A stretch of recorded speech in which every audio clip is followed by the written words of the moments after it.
Hello everyone. आज हम 12th class का लास्ट टॉपिक करेंगे बेटा। आज हम सेशन स्टार्ट करते हैं electrical properties of solids and metallic properties of solid. Start करते हैं बेटा आज का सेशन। हम मेटेलिक सॉलिड की बात करेंगे। मेटेलिक सॉलिड, ठीक है। मेटेलिक सॉलिड्स आप लोगों को पता है, जैसे कि मेटल्स होंगे, मेटल्स और मेटल्स के अंदर आप लोगों को पता है कि कौन सा बॉन्ड होता है बेटा, metallic bond.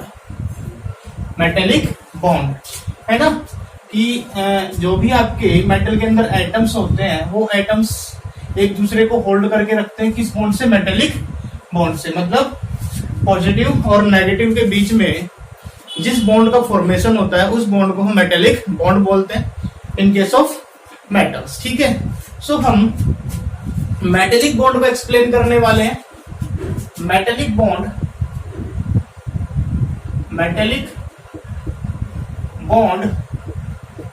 Can be explain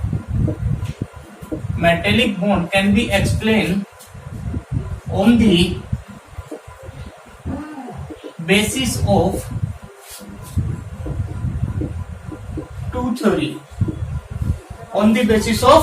theory। Metallic bond को हम टू थ्योरी के बेसिस पे एक्सप्लेन करेंगे बेटा। एक तो बोलते हैं बेटा इलेक्ट्रॉन सी थ्योरी, या फिर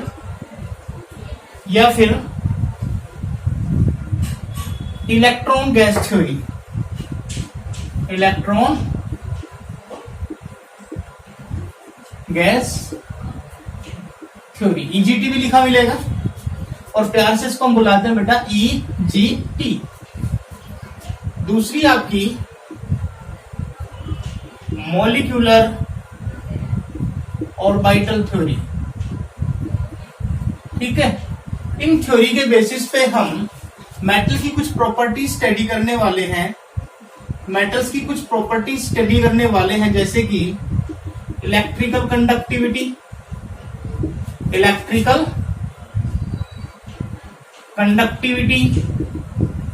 दूसरा thermal conductivity, third metallic lustre, ठीक है। ये हम पढ़ेंगे। इसमें हम बेटा मेलिएबिलिटी, डक्टिलिटी, हार्डनेस को भी स्टडी कर सकते हैं। ज्यादातर आप अभी हमें इसको ही स्टडी करना है, ठीक है। मेटेलिक सॉलिड मेटल्स की बात करेगा, और मेटल्स में जो आइटम्स होते हैं बेटा वो एक दूसरे को किस बॉन्ड से होल्ड करके रखते हैं बेटा, मेटेलिक बॉन्ड से। मेटेलिक बॉन्ड को हम यहाँ पे दो थ्योरी के बेसिस पे एक्सप्लेन करेंगे। First theory electron sea theory या फिर इलेक्ट्रॉन गैस थ्योरी, प्यार से हम इसको ईजीटी बुलाते हैं। And second is molecular orbital theory. इन थ्योरी के बेसिस पे हम मेटल्स की electrical conductivity, thermal conductivity and metallic lustre, malleability, ductility, hardness वगैरह वगैरह इन सभी चीजों को एक्सप्लेन कर सकते हैं। बात करेंगे फर्स्ट हम इलेक्ट्रॉन सी थ्योरी या फिर इलेक्ट्रॉन गैस थ्योरी। इसका स्क्रीनशॉट लो और आगे बढ़ते हैं। इलेक्ट्रॉन सी थ्योरी पे चलते हैं, ठीक है। चले इलेक्ट्रॉन सी थ्योरी या फिर इलेक्ट्रॉन गैस थ्योरी। हेडिंग डाल लो बेटा, इलेक्ट्रॉन सी थ्योरी या फिर इलेक्ट्रॉन गैस थ्योरी। इस थ्योरी को लॉरेंस के द्वारा फॉरवर्ड किया गया था, या लॉरेंस के द्वारा इसको डेवलप किया गया था, उसके द्वारा इसको स्टडी किया गया था लॉरेंस, ठीक है। उसने फर्स्ट पॉइंट में कहा था इसके बेसिस पे लो आयनाइजेशन एंथैल्पी। अब आप लोगों को आयनाइजेशन एंथैल्पी का पता होना चाहिए। आयनाइजेशन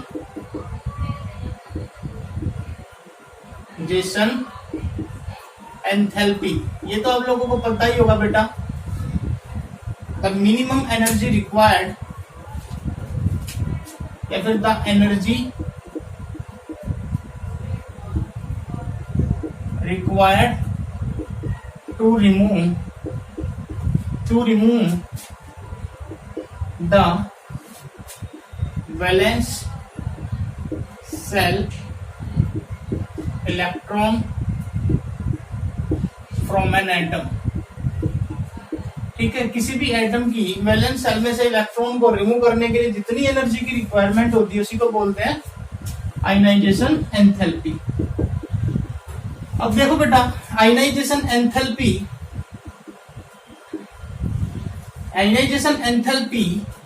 जितनी ज्यादा होगी, ठीक है, उतना ही एटम की वैलेंस सेल से इलेक्ट्रॉन को निकालना उतना ही मुश्किल होगा, और जितनी आयनाइजेशन एंथैल्पी आपकी लो होगी, ठीक है, उतनी ही आसानी से इलेक्ट्रॉन वैलेंस सेल से निकल जाएगा। ठीक है, लो आयनाइजेशन एंथैल्पी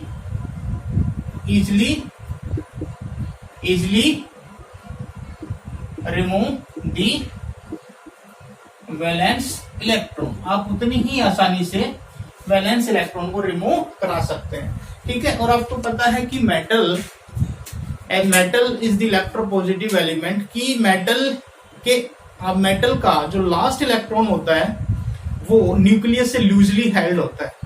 ठीक है, जो लास्ट इलेक्ट्रॉन होता है वो न्यूक्लियस से इजिली हेल्ड होता है, तो अगर आप थोड़ी सी भी उसको एनर्जी दे दो तो वो इलेक्ट्रॉन अपने एटम से बाहर निकल जाता है। ठीक है, तो उसी को हम फ्री इलेक्ट्रॉन भी बोलते हैं और मोबाइल इलेक्ट्रॉन भी बोलते हैं। ठीक है, so low ionization enthalpy easily remove the valence electron, है ना, क्योंकि बिकॉज जो लास्ट इलेक्ट्रॉन है loosely held by the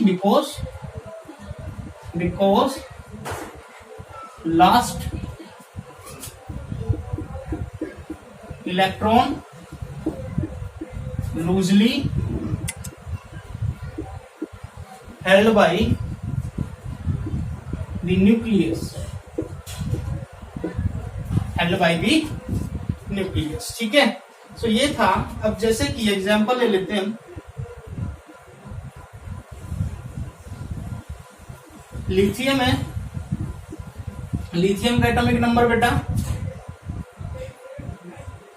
lithium का एटॉमिक नंबर बेटा 3, कॉन्फ़िगरेशन 1s2 2s1 और 2p0, 1s2 2s1 2p0। तो देखो बेटा, इसमें कुछ ऑक्युपाइड ऑर्बिटल्स भी हैं और कुछ अनऑक्युपाइड ऑर्बिटल्स भी है। ठीक है, सो दूसरा जो पॉइंट आएगा आपका, सेकंड पॉइंट,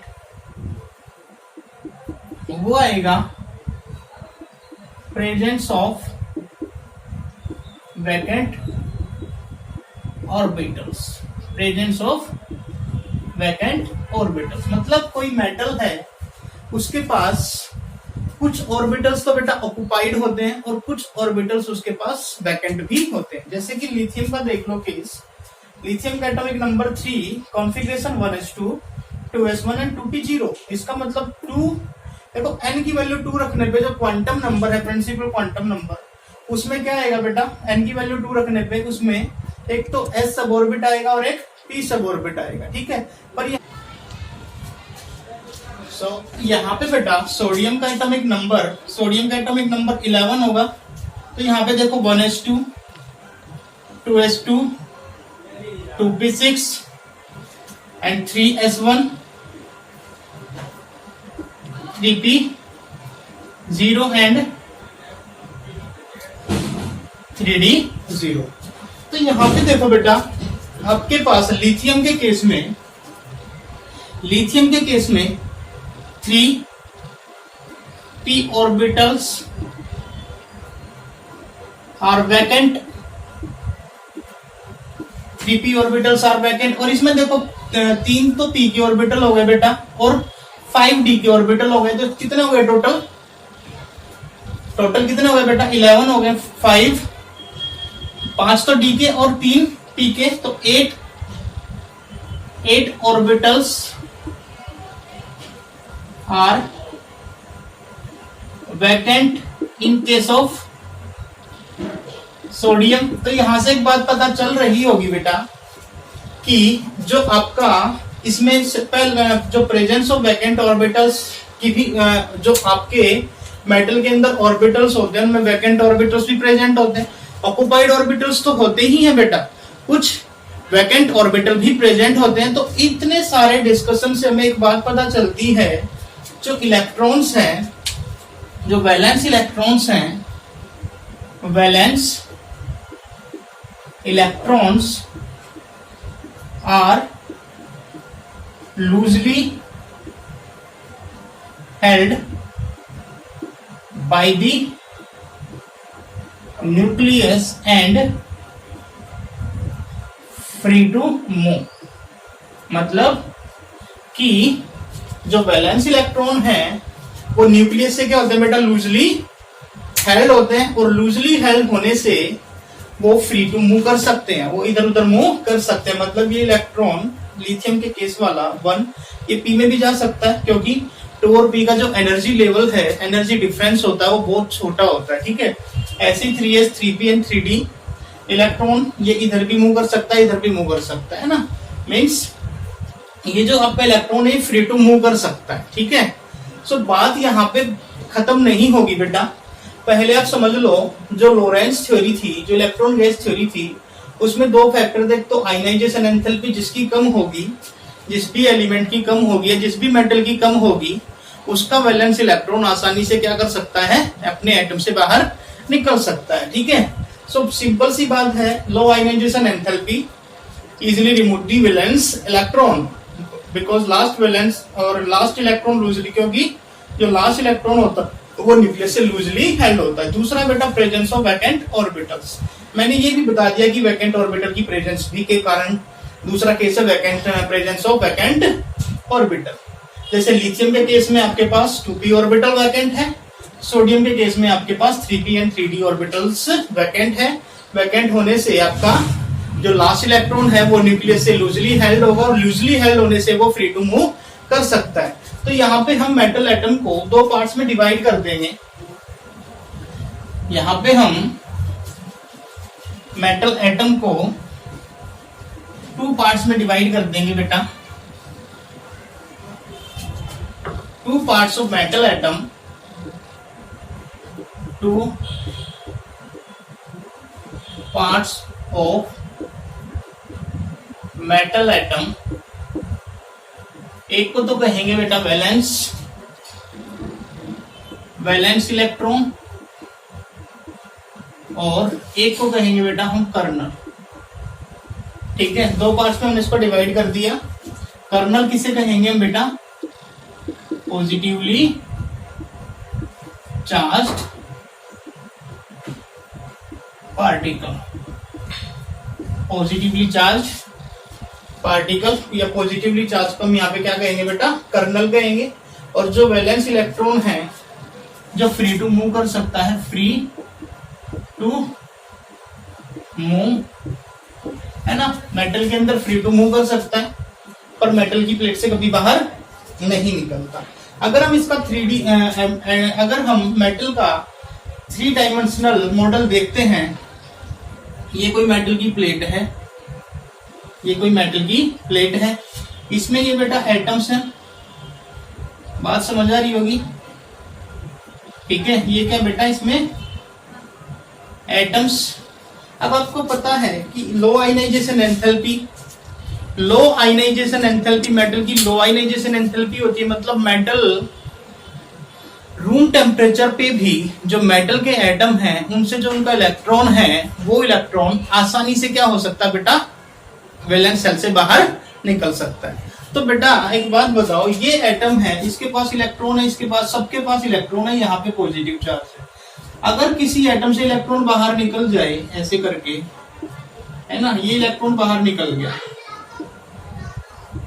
ऐसे करके, है ना, तो यहाँ पे ये एटम थोड़ी बचेगा, ये बन जाएगा पॉजिटिवली चार्ज पार्टिकल ऐसे करके, है ना, इसको तो पॉजिटिव चार्ज आ जाएगा ना, पॉजिटिवली चार्ज पार्टिकल, ठीक है।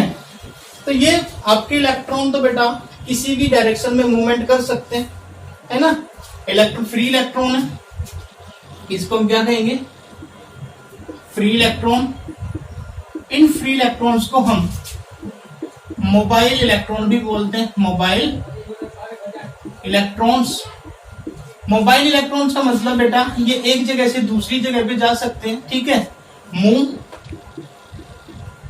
From one place to another place, ये एक जगह से दूसरी जगह पे मूवमेंट कर सकते हैं। और मैंने लिखा भी है फ्री इलेक्ट्रॉन, पर ये इस मेटल की प्लेट से कभी भी बाहर नहीं निकलेंगे। ऐसा समझो बेटा जैसे कि आपकी कॉलोनी में जो आपकी कॉलोनी में जो बिगड़े हुए बच्चे होते हैं ना, वो बिगड़े हुए बच्चे इलेक्ट्रॉन्स ही लगा लो जो घर से पूरा दिन बाहर रहते हैं, ठीक है। घर से तो बाहर रहते हैं पर अपनी कॉलोनी से कभी बाहर नहीं निकलते। ऐसे ही इलेक्ट्रॉन है, अपने एटम से तो बाहर निकल जाते हैं पर मेटल की प्लेट से कभी बाहर नहीं निकलते। सो बेटा यहाँ पे ये फ्री इलेक्ट्रॉन इधर उधर मूव कर सकते हैं, ठीक है। इनका जो मूव करने का डायरेक्शन हो सकता है, डायरेक्शन वो किसी भी डायरेक्शन में मूव कर सकते हैं। ये इलेक्ट्रॉन है जैसे ये आपका इधर भी मूव कर सकता है, ऐसे भी मूव कर सकता है, ऐसे भी मूव कर सकता है, किसी भी डायरेक्शन में ये मूव कर सकता है, ठीक है। क्लियर। सो ये इलेक्ट्रॉन जैसे कि आपके गैस के मॉलिक्यूल्स मूव करते हैं ना, ठीक है, ऐसे ही इस मेटल की प्लेट के अंदर इलेक्ट्रॉन्स मूव करता है। जैसे कि गैस के मॉलिक्यूल्स कमरे के अंदर इधर उधर मूवमेंट करते हैं, इसलिए इसको हम इलेक्ट्रॉन गैस थ्योरी भी बोलते हैं। और ये इलेक्ट्रॉन सीट थ्योरी से ये बोलते हैं क्योंकि ये जो मेटल की प्लेट है इसमें इतने सारे इलेक्ट्रॉन्स हो जाते हैं, ठीक है। कितने सारे बेटा,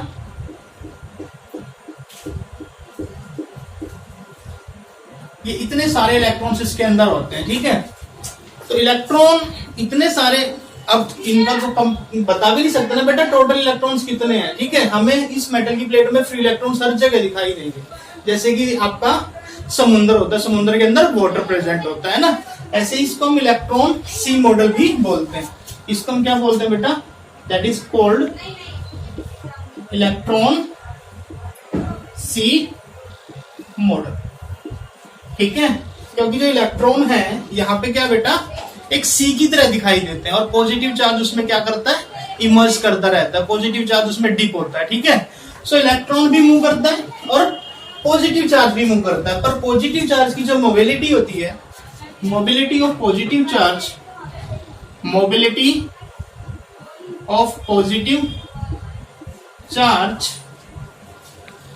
is very little as compared to electron, ठीक है, as compared to electron, ठीक है। सो अब यहाँ पे देखो बेटा पॉजिटिव चार्ज आ गया और इलेक्ट्रॉन आ गए।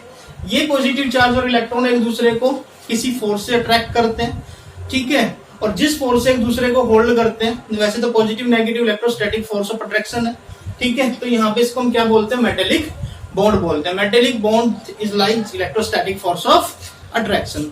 ये इसको अट्रैक्ट करेगा, ये इसको अट्रैक्ट करता है, साइमल्टेनियसली दोनों एक दूसरे को अट्रैक्ट करते हैं। अट्रैक्ट करने से जिस बॉन्ड का फॉर्मेशन होता है उस बॉन्ड को बोला जाता है बेटा मेटेलिक बॉन्ड, ठीक है। अब हम इसकी प्रॉपर्टीज की बात करेंगे इसी मॉडल से, ठीक है। अब इसी मॉडल की बात करें, हम इलेक्ट्रिकल कंडक्टिविटी को देखते हैं इससे, इसको नोट कर लो। अब आपको पता चल गया कि किसी भी मेटल प्लेट के अंदर जो एटम्स है वो दो पार्ट्स में, किसी भी मेटल प्लेट के अंदर जो एटम्स है बेटा वो दो पार्ट्स में डिवाइड हो जाता है। एक तो वैलेंस इलेक्ट्रॉन और दूसरा positively charge, that is called kernel, है ना। पॉजिटिवली चार्ज भी मूव करता है और इलेक्ट्रॉन भी मूव करते हैं। इलेक्ट्रॉन की जो मूवमेंट करने की जो मोबिलिटी होती है वो एज कंपैरिजन पॉजिटिव चार्ज से बहुत ही ज्यादा होती है, ठीक है। ठीक है, तो अब हम बात करते हैं इलेक्ट्रिकल कंडक्टिविटी की। First is electrical conductivity, electrical conductivity. अब आपको ये तो पता चल गया बेटा कि इसको हम इलेक्ट्रॉन सी थ्योरी की बोलते हैं, क्योंकि जो इलेक्ट्रॉन है ना वो किसकी तरह दिखाई देता है, सी की तरह होता है। क्योंकि इतने सारे इलेक्ट्रॉन हो जाते हैं, हमें लगता है कि इलेक्ट्रॉनों का महासागर है, ठीक है। हमें क्या लगता है, इलेक्ट्रॉनों का महासागर। सो यहाँ पे इलेक्ट्रिकल कंडक्टिविटी को देखते हैं बेटा। ये मेटल की प्लेट हो गई, ठीक है, ये इसमें पॉजिटिव हो गया,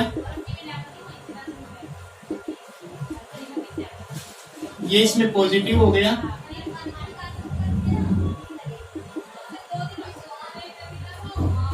और ये इसमें फ्री इलेक्ट्रॉन्स हो गए बेटा, फ्री इलेक्ट्रॉन्स। आपने यहां से पोटेंशियल अप्लाई कर दिया, ये पोटेंशियल ये बैटरी के नेगेटिव प्लेट से जोड़ दिया, ये बैटरी के पॉजिटिव प्लेट से जोड़ दिया, ठीक है।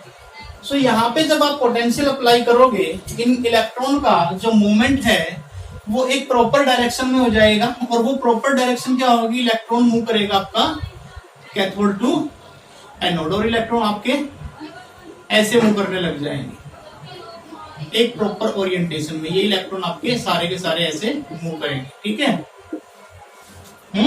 जब आप पोटेंशियल डिफरेंस अप्लाई करोगे, movement of mobile electrons, movement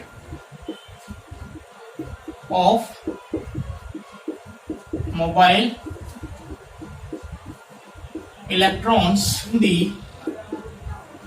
C are not systematic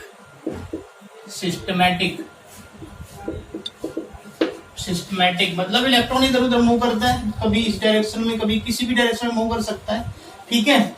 but when A potential difference is applied, potential difference is applied, जब हम पोटेंशियल डिफरेंस अप्लाइड करेंगे तो जो इलेक्ट्रॉन्स का, मोबाइल इलेक्ट्रॉन्स का जो मूवमेंट होगा, the movement of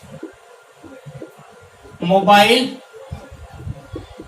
electrons becomes systematic, एक सिस्टमैटिक हो जाएगा फ्रॉम, और वो कैसा होगा, फ्रॉम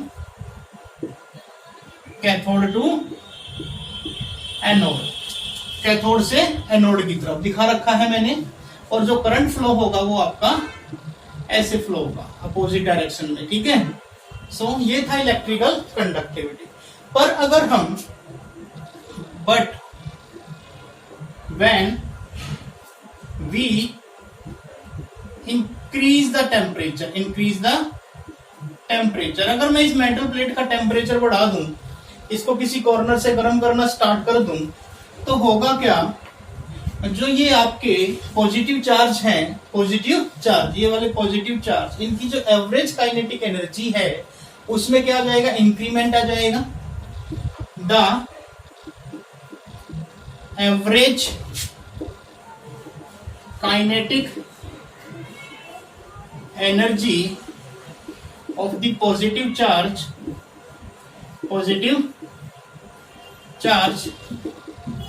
इंक्रीजेस, जैसे आप टेम्परेचर को बढ़ाओगे जो एवरेज काइनेटिक एनर्जी होगी पॉजिटिव चार्ज की बढ़ जाएगी।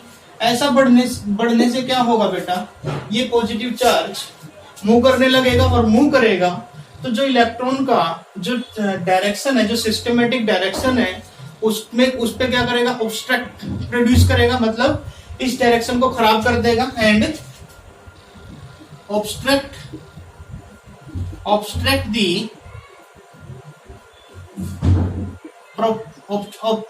the proper direction of mobile electron, in mobile electron की प्रॉपर डायरेक्शन में क्या करेगा, ऑब्स्ट्रक्शन प्रोड्यूस करेगा, जिससे क्या होगा बेटा, आपका मेटल प्लेट का रेजिस्टेंस बढ़ेगा, और रेजिस्टेंस बढ़ेगा तो आपकी कंडक्टिविटी डिक्रीज हो जाएगी, and lead the decreases of conductivity. तो हमेशा याद रखना है, जब भी हम किसी मेटल प्लेट का टेम्परेचर बढ़ाते हैं, टेम्परेचर बढ़ाने से उसकी इलेक्ट्रिकल कंडक्टिविटी डिक्रीज हो जाती है। ऐसा इसलिए होता है कि जब हम टेम्परेचर बढ़ाएंगे तो जो पॉजिटिव चार्ज है उसकी एवरेज काइनेटिक एनर्जी में इंक्रीमेंट होगा, तो वो मूव करने लगेगा, उसकी स्पीड बढ़ जाएगी, मूवमेंट करेगा, तो होगा क्या बेटा, जो प्रॉपर डायरेक्शन है इलेक्ट्रॉन का उसमें ऑब्स्ट्रक्शन प्रोड्यूस करेगा, जिससे क्या हो जाएगा आपका इलेक्ट्रिकल कंडक्टिविटी डिक्रीज हो जाएगा। कब होगा, जब हम टेम्परेचर को इंक्रीज करेंगे। ठीक है, सो ये था इलेक्ट्रिकल कंडक्टिविटी। अब हम बात करते हैं थर्मल कंडक्टिविटी की। थर्मल कंडक्टिविटी, थर्मल कंडक्टिविटी पे चलते हैं। थर्मल कंडक्टिविटी, अब यहाँ पे थर्मल कंडक्टिविटी को भी एक्सप्लेन किया जा सकता है आराम से, और मेटेलिक लस्टर को भी एक्सप्लेन किया जा सकता है। थर्मल कंडक्टिविटी बेटा, जब भी आप मेटल प्लेट को किसी कॉर्नर से हीट करते हो, आपने मेटल प्लेट के किसी कॉर्नर को हीट किया, हीट करने से क्या होगा, वहां पे जो इलेक्ट्रॉन प्रेजेंट है वो वाइब्रेट करने लगेगा, उसकी काइनेटिक एनर्जी बढ़ेगी, और वो इलेक्ट्रॉन उस रीजन की तरफ मूव करेगा, कोल्डर रीजन की तरफ, जहां पे टेम्परेचर कम होगा, क्योंकि अपने आप को स्टेबल करना चाहेगा, और स्टेबल कहां पर होगा, जहां पे एनर्जी मिनिमम होगी। तो वो अपनी एवरेज काइनेटिक एनर्जी को डिक्रीज करने के लिए मूव करेगा, उस रीजन की तरफ मूव करेगा जो रीजन आपका कोल्डर होगा। तो जैसे ही वो मूव करेगा तो वहां पे भी इलेक्ट्रॉन बैठा होगा, उस इलेक्ट्रॉन के साथ कोलिजन करेगा। कोलिजन करने से क्या होगा बेटा, जो इलेक्ट्रॉन, उस इलेक्ट्रॉन की काइनेटिक एनर्जी ट्रांसफर हो जाएगी किसी दूसरे इलेक्ट्रॉन में, जिससे वो मेटल प्लेट क्या हो जाती है, पूरी हीट हो जाती है। दोबारा फिर से सुन लो बेटा, जब भी आप मान लो ये एक मेटल प्लेट है, आपने इस कॉर्नर से इसको हीट किया, तो यहाँ पे जो इलेक्ट्रॉन बैठे हुए हैं उन इलेक्ट्रॉन को क्या मिलेगा, एनर्जी मिलेगी, उनकी काइनेटिक एनर्जी बढ़ेगी, तो वो मूव करेगा, है ना, कोल्डर रीजन की तरफ मूव करेगा, टुवर्ड्स दी कोल्डर रीजन। और वहां पे जो इलेक्ट्रॉन बैठा होगा उसके साथ वो क्या करेगा, कोलिजन करेगा। कोलिजन करने से क्या करेगा, अपनी काइनेटिक एनर्जी को ट्रांसफर करेगा। इसलिए आप बोल सकते हो कि मेटल प्लेट के अंदर हीट भी कंडक्ट आसानी से हो सकती है। यही रीजन होता है बेटा हीट को कंडक्ट। और मेटेलिक लस्टर की बात करें बेटा, मेटेलिक लस्टर ये भी सिंपल फंडा है, एनर्जी दे रहे हो, हीट एनर्जी मिली, इलेक्ट्रॉन क्या करेगा, उसको फोटोन मिल जाएगा, फोटोन मिलने से वो इलेक्ट्रॉन क्या करेगा, वाइब्रेट करेगा। जो इलेक्ट्रॉन, जो फ्रीक्वेंसी उसको, जो लाइट उसको इंसिडेंट हुई है, उस इंसिडेंट लाइट से उसको जो फ्रीक्वेंसी मिली है, उस फ्रीक्वेंसी के साथ वो क्या करेगा, वाइब्रेट करेगा, और वाइब्रेशन करने से क्या करेगा, वो एनर्जी एमिट करेगा in the form of electromagnetic radiations. और जब वो ऐसा करेगा तो आपको मेटल की लस्टर्स पता चलती है ना, रिफ्लेक्शन पता चलता है, मेटल चमकता है। ठीक है, तो ये था आपका electrical properties of solid on the basis of electron sea theory या फिर इलेक्ट्रॉन गैस थ्योरी। अब बात करेंगे molecular orbital theory. Molecular orbital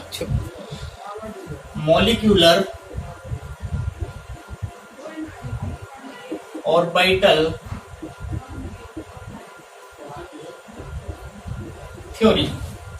molecular orbital theory मैंने पढ़ाया था, पीछे 11th में भी पढ़ा होगा, combination of atomic orbitals. Atomic orbitals के कंबाइन होने से टू फॉर्म मॉलिक्यूलर ऑर्बिटल, है ना। जब भी एटॉमिक ऑर्बिटल कंबाइन होते हैं बेटा, तो मॉलिक्यूलर ऑर्बिटल का फॉर्मेशन करते हैं। जैसे कि मान लो ये दो एटॉमिक ऑर्बिटल है, एक तो ये और एक ये, तो ये दो मॉलिक्यूलर ऑर्बिटल का फॉर्मेशन करेंगे। ठीक है, वो कैसे होगा, एक ऊपर होगा और एक नीचे होगा। ठीक है, देखो जितने एटॉमिक ऑर्बिटल्स कंबाइन होते हैं ना, उतने ही मॉलिक्यूलर ऑर्बिटल फॉर्म्ड होते हैं। अब दो एटॉमिक ऑर्बिटल कंबाइन हुए तो दो ही मॉलिक्यूलर ऑर्बिटल फॉर्म्ड होंगे। ठीक है, एक को बोलते हैं बेटा हम बॉन्डिंग मॉलिक्यूलर ऑर्बिटल, एक को बोलते हैं बेटा हम anti bonding molecular orbital. Anti bonding molecular orbital मतलब एक ऑर्बिटल तो ऐसा बनेगा जो बॉन्ड बनाना चाहेगा, और एक ऑर्बिटल ऐसा बनेगा जो बॉन्ड नहीं बनाना चाहेगा। जो बॉन्ड नहीं बनाना चाहेगा वो एंटी बॉन्डिंग, मतलब जो बॉन्ड नहीं बनाना चाहेगा वो हायर एनर्जी पे होगा, और जो बॉन्ड बनाना चाहेगा वो मिनिमम एनर्जी पे होगा। तो बेटा जब हम इनको कंबाइन करते हैं, जैसे कि लिथियम का एक एग्जांपल ले लेते हैं, ठीक है। लिथियम का एग्जांपल ले लूं। लिथियम के दो एटम्स हैं, उनके दो एटॉमिक ऑर्बिटल हैं, एक तो 1s, ये 1s1 और ये भी 1s1। लिथियम की बात हो रही है, ठीक है। ये लिथियम का एटम, ये भी लिथियम का, एक इलेक्ट्रॉन इसमें, एक इलेक्ट्रॉन इसमें, दोनों एटॉमिक ऑर्बिटल्स आपस में कंबाइन हो गए। मैंने बताया दो ऑर्बिटल्स का फॉर्मेशन करेंगे, एक बॉन्डिंग और एक anti bonding. This is the bonding molecular orbital and anti bonding molecular orbital, ठीक है। तो एक इसका एक बॉन्ड, एक इलेक्ट्रॉन, ये अपना एक इलेक्ट्रॉन इधर भेजेगा, ये एक इलेक्ट्रॉन अपना इधर भेजेगा। इसके लिए यहाँ पे इनके पास कुछ भी नहीं है, ठीक है। सो ये होता है बेटा एनर्जी डिफरेंस, मतलब जो बॉन्ड बनाने चाहेंगे ऑर्बिटल्स वो तो नीचे लोअर एनर्जी लेवल पे होते हैं, और जो बॉन्ड नहीं बनाना चाहते वो molecular orbital higher energy level पे होते हैं। तो दिस इज द एनर्जी, ठीक है। इसको एनर्जी डिफरेंस बोल सकते हैं।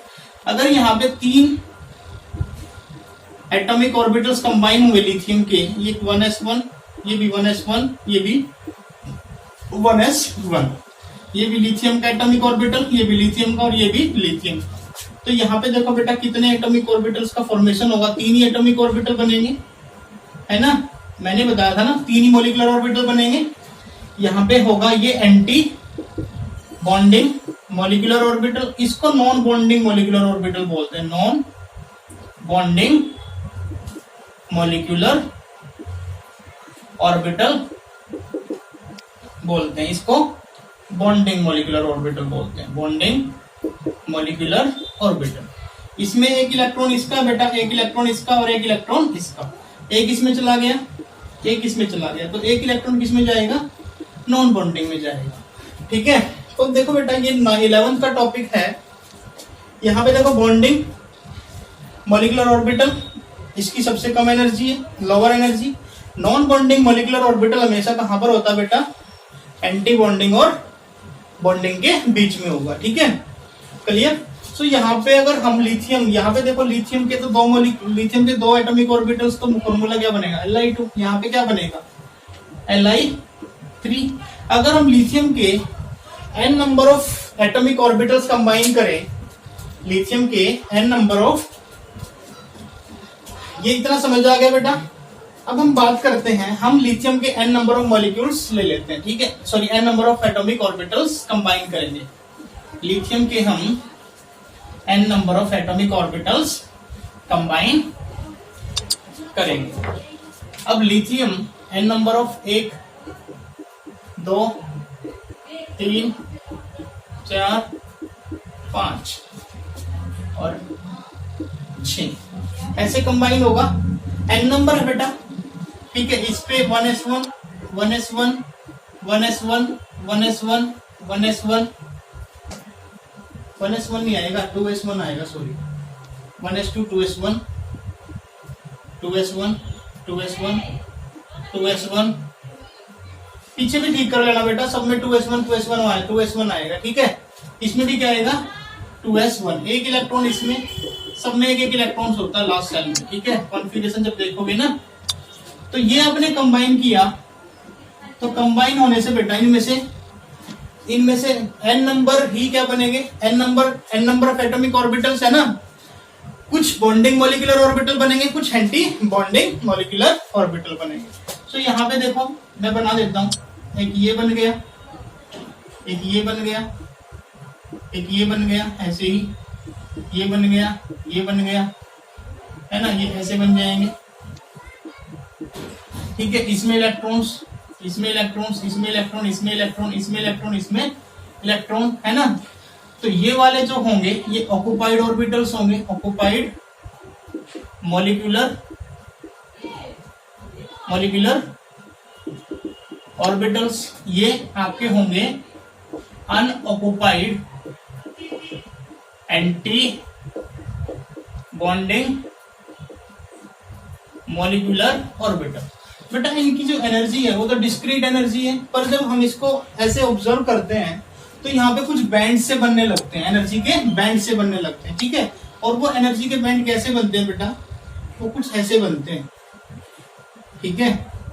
ये this this is the energy, इनको हम एनर्जी बैंड बोलते हैं, ठीक है, ऐसे करके, क्योंकि एनर्जी में डिफरेंस तो रहेगा ना, थोड़ा थोड़ा एनर्जी में तो डिफरेंस रहेगा। एनर्जी में डिफरेंस होने के कारण ये इतने ज्यादा एटॉमिक ऑर्बिटल्स आपस में कंबाइन हो जाते हैं कि क्या बना लेते हैं बेटा, बैंड्स बना लेते हैं, ठीक है। इसको कहेंगे एनर्जी बैंड्स, कहेंगे इनको एनर्जी बैंड्स, ठीक है। ये होगा आपका ऑक्युपाइड बैंड, ठीक है, इसको बोलते हैं हम अनऑक्युपाइड बैंड, ठीक है। इनकी एनर्जी में थोड़ी इस मॉलिक्यूलर ऑर्बिटल थ्योरी से ये तो पता चला लिया कि किसी भी सॉलिड के पास दो तरह के बैंड्स होते हैं, तो ऑक्युपाइड बैंड होता है और एक अनऑक्युपाइड बैंड होता है। जो ऑक्युपाइड बैंड है, जहां पे इलेक्ट्रॉन्स फील्ड होते हैं, उसको वैलेंस बैंड बोलते हैं और दूसरे को हम कंडक्शन बैंड बोलते हैं। सो यहाँ पे हम सॉलिड्स का, अब सॉलिड्स मेरे पास एक तो कंडक्टर बेटा, कंडक्टर, एक इंसुलेटर और तीसरा है मेरे पास सेमी कंडक्टर। तीसरा क्या मेरे पास, सेमी कंडक्टर। जो कंडक्टर है उसकी जो कंडक्टिविटी रेंज होगी, कंडक्टिविटी रेंज, इसकी भी जो कंडक्टिविटी रेंज होगी, कंडक्टिविटी रेंज, इसकी भी जो कंडक्टिविटी रेंज, सबकी कंडक्टिविटी रेंज होती है, ठीक है, कि किस रेंज तक वो इलेक्ट्रिसिटी को कंडक्ट कर सकता है, कंडक्टिविटी रेंज। इसकी जो कंडक्टिविटी रेंज होती है बेटा, पावर 4 टू 10⁻⁷ पर ओम पर मीटर होती है, ठीक है। और जो सेमीकंडक्टर है उसकी कंडक्टिविटी रेंज 10⁻⁻6 टू 10⁻⁻ ओम पर मीटर। मीटर की बेटा 10⁻⁻20 टू 10⁻⁻10 पर ओम पर मीटर।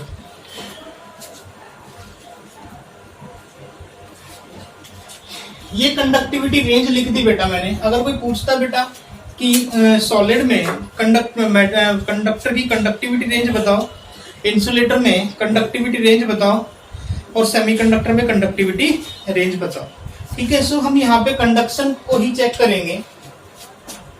मेटल का केस ले लेते हैं, मेटल या फिर कंडक्टर लिख लो, conductor.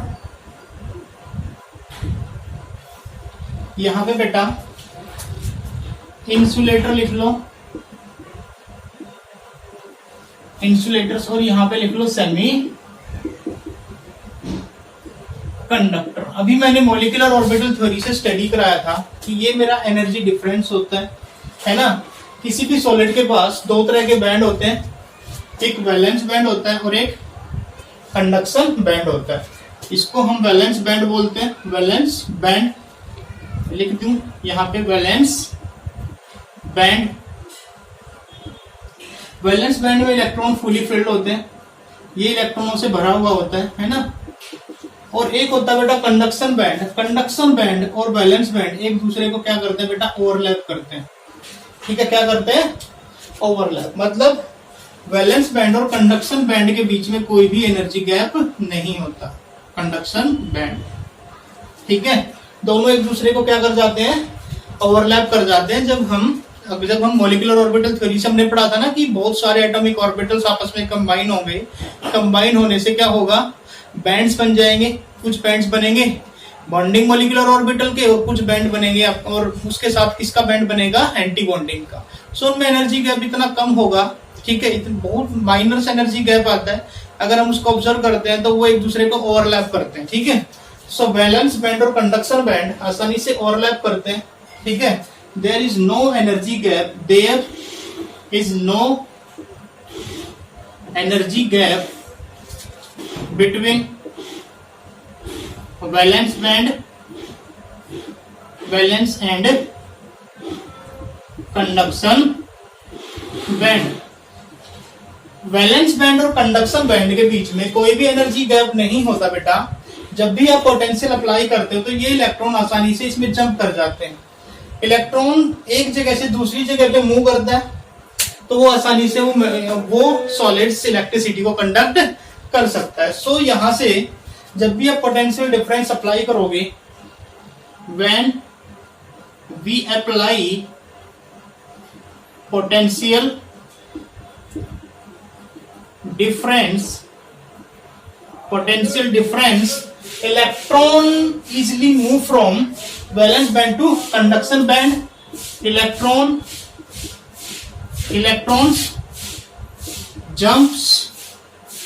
jump easily valence band to conduction band. ठीक है।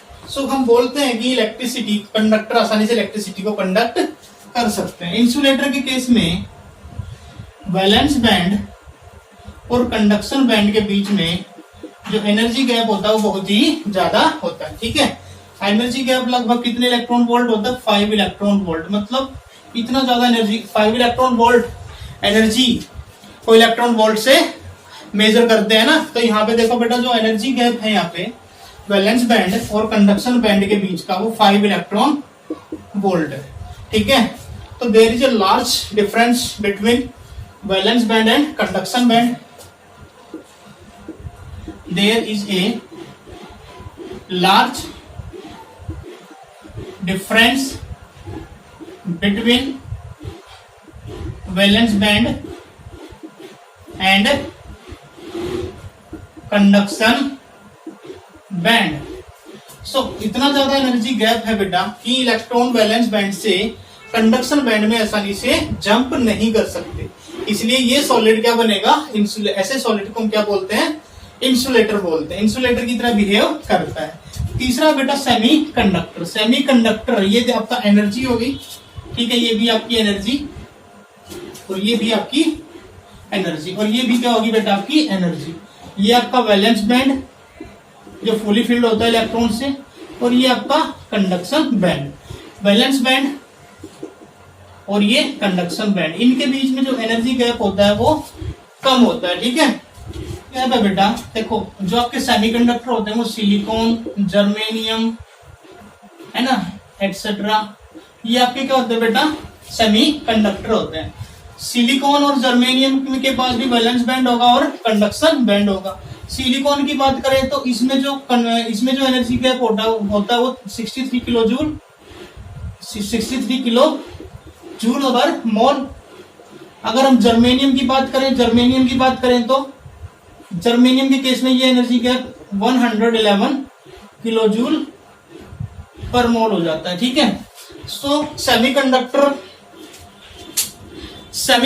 के बीच, सेमीकंडक्टर 3 केस हो गए बेटा। हम यहाँ पे सॉलिड को कंडक्टर, इंसुलेटर और सेमीकंडक्टर में डिवाइड कर रहे हैं। ठीक है, कंडक्टर के केस में वैलेंस बैंड और कंडक्शन बैंड एक दूसरे को ओवरलैप करते हैं। जब भी आप पोटेंशियल अप्लाई करोगे तो इलेक्ट्रॉन आसानी से वैलेंस से कंडक्शन में जा सकते हैं। अब इलेक्ट्रॉन मूव करेगा one place to another place तो इलेक्ट्रिसिटी को कंडक्ट करेगा वो सॉलिड। इंसुलेटर के केस में ये एनर्जी गैप काफी बड़ा होता है, जिससे आप पोटेंशियल डिफरेंस अप्लाई करते हैं तो यहाँ के इलेक्ट्रॉन आसानी से यहाँ पे जंप नहीं कर पाते। उनको इतना एनर्जी चाहिए यहाँ से यहाँ तक जंप करने के लिए। सो इंसुलेटर आपको इलेक्ट्रिसिटी को कंडक्ट नहीं करेगा। और यहाँ पे बेटा ये एनर्जी गैप कम होता है। एनर्जी गैप कम होने से ये दोनों तरीके से, एनर्जी गैप कम है ना, तो बेटा ये आपका कंडक्टर की तरह भी बिहेव करता है और इंसुलेटर की तरह भी बिहेव करता है। अब कंडक्टर की तरह बिहेव कब करेगा ये भी मैं बताऊंगा, और इंसुलेटर की तरह कब बिहेव करेगा ये भी मैं आपको बताऊंगा। सो सेमीकंडक्टर में हम दो तरह के सेमीकंडक्टर पढ़ते हैं बेटा, एक तो इंट्रिंसिक सेमीकंडक्टर और एक एक्सट्रिंसिक सेमीकंडक्टर। सो इसको स्क्रीनशॉट ले लो, आगे बढ़ते हैं बेटा। ठीक है, इंट्रिंसिक सेमीकंडक्टर एंड दूसरा एक्सट्रिंसिक सेमीकंडक्टर। टू टाइप्स के हो गए, एक तो होता है बेटा इंट्रिंसिक सेमीकंडक्टर और दूसरा होता है एक्सट्रिंसिक सेमीकंडक्टर। अब पता है intrinsic semiconductor insulator at room temperature, मतलब आपके पास वो इंट्रिंसिक सेमीकंडक्टर जैसे सिलिकॉन या फिर जर्मेनियम रूम टेम्परेचर पे वो इंसुलेटर की तरह बिहेव करते हैं। ठीक है, इंसुलेटर की तरह बिहेव करते हैं, बट जैसे ही हम टेम्परेचर को बढ़ा देते हैं तो वो सेमीकंडक्टर हो जाते हैं। सेमीकंडक्टर का मतलब दोनों की प्रॉपर्टी शो करेंगे, कंडक्टर की भी और इंसुलेटर की भी, ठीक है। पर रूम टेम्परेचर पे हम क्या कहेंगे, वो इंसुलेटर है। Silicon, germanium are insulator at room temperature because they have covalent bond and no free electron. Because silicon और जर्मेनियम को इंसुलेटर हम इसलिए बोलते हैं बेटा, क्योंकि अगर सिलिकॉन की बात करें, सिलिकॉन सिलिकॉन से जुड़ता है कोवेलेंट बॉन्ड से, जर्मेनियम जर्मेनियम से जुड़ेगा कोवेलेंट बॉन्ड से। सो उस कंडीशन में रूम टेम्परेचर पे उसके पास कोई भी फ्री इलेक्ट्रॉन्स नहीं होता। कोवेलेंट बॉन्ड यहां पे लिखा हुआ कोवेलेंट बॉन्ड, सिलिकॉन और सिलिकॉन ऐसे बॉन्डिंग होती है सिलिकॉन की, ये सिलिकॉन दूसरे सिलिकॉन से ऐसे जुड़ता है, ठीक है, ऐसे करके। तो यहाँ पे एक भी फ्री इलेक्ट्रॉन्स नहीं होगा, तो ये किसकी तरह बिहेव करेगा, एक इंसुलेटर की तरह बिहेव करेगा। पर जैसे ही हम इसको हीट कर देते हैं, हीट करने से क्या होगा, कुछ कोवेलेंट बॉन्ड ब्रेक हो जाएंगे, और ब्रेक होने से क्या हो जाते हैं, उसमें फ्री इलेक्ट्रॉन आ जाता है। फ्री इलेक्ट्रॉन आने से वो सेमीकंडक्टर की तरह बिहेव करता है, ठीक है। सेमीकंडक्टर की तरह बिहेव कब करेगा बेटा, जब हम टेम्परेचर को बढ़ाते हैं। टेम्परेचर बढ़ाने से क्या होगा, कोवेलेंट बॉन्ड ब्रेक होगा, और कोवेलेंट बॉन्ड ब्रेक होगा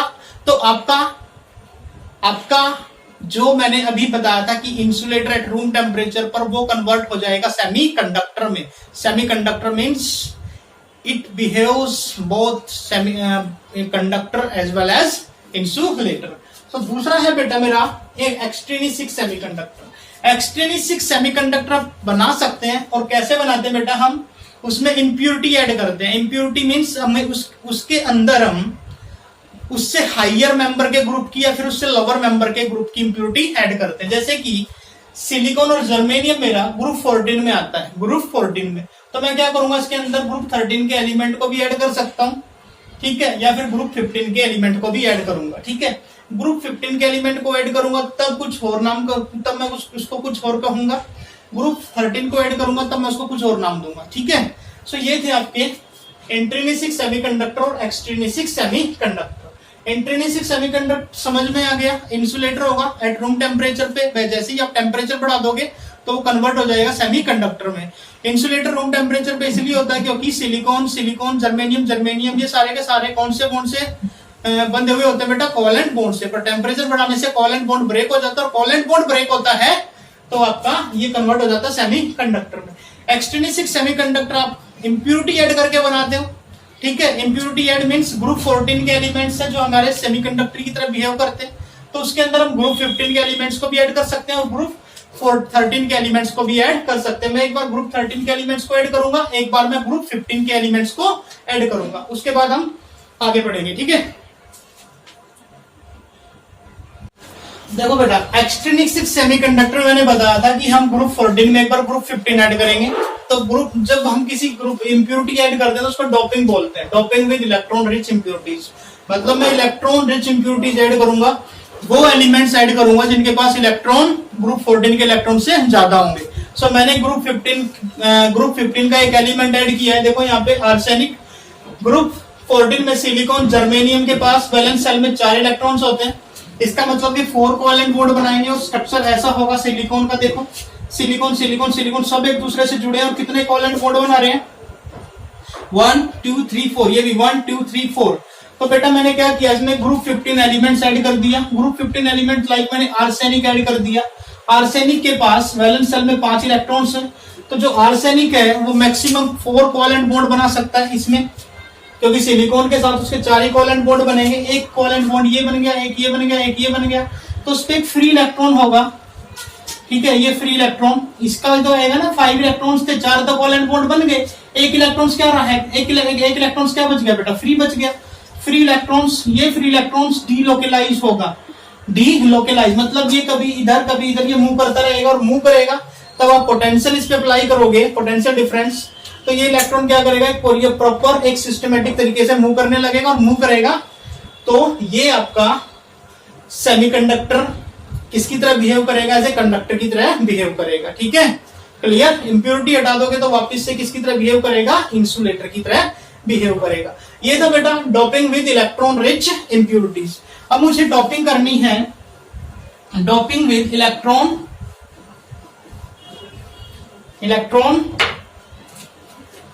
B, doping with electron deficient impurities, electron deficient impurities. Group 14 है जो सेमीकंडक्टर, सिलिकॉन और जर्मेनियम एटसेट्रा। मुझे इसमें ग्रुप 13 ऐड करना है। ग्रुप 13 मैंने इसमें एल्यूमिनियम ऐड कर दिया, ठीक है। ग्रुप 13 मैंने इसमें क्या ऐड कर दिया बेटा, एल्यूमिनियम, ठीक है। इसकी वैलेंस सेल में तो आपको पता है 4 इलेक्ट्रॉन्स, इसकी वैलेंस सेल में कितने होते हैं बेटा 3 इलेक्ट्रॉन्स। तो कितने कोवेलेंट बॉन्ड बनेंगे यहाँ पे, सिलिकॉन का स्ट्रक्चर तो यही रहेगा, मैक्सिमम 4 कोवेलेंट बॉन्ड होंगे, मैक्सिमम 4 कोवेलेंट बॉन्ड होंगे ऐसे करके। पर जैसे ही आप इम्प्योरिटी ऐड कर दोगे एल्यूमिनियम की, तो एल्यूमिनियम यहां पे कहीं पे ऐड हो गया, ठीक है। एल्यूमिनियम यहीं पे कहीं पे ऐड हो गया।